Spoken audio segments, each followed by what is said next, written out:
कांग्रेस के दौर में आपातकाल लागू हुआ था, बिल्कुल बहुत गलत था। और उस आपातकाल ने हिंदुस्तान को समझाया लोकतंत्र का महत्व कितना है, संविधान का महत्व क्या है।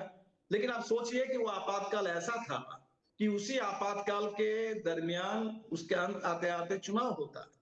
उस चुनाव में जनता उसी सरकार को खारिज कर देती है और आपातकाल खत्म हो जाता है।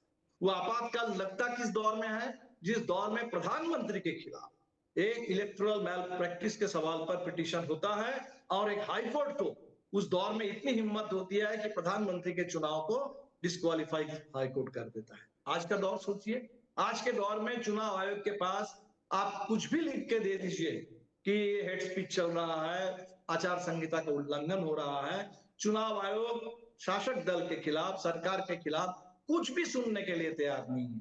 चुनाव बिल्कुल इस समय एक तरफा टाइप का चुनाव हो रहा है। आज ही जो बिहार के लिए सर्कुलर जारी हुआ, इस चुनाव अभी 3 महीने बाद चुनाव होने हैं और अभी चुनाव आयोग ने कहा कि 1 महीने के अंदर बिहार के करीब 8 करोड़ मतदाता घर घर जा करके उनकी जांच हो और 1 महीने में आसाम में जो एनआरसी करने में 6 साल लगे और तब भी वो एनआरसी सरकार को अभी मंजूर नहीं है।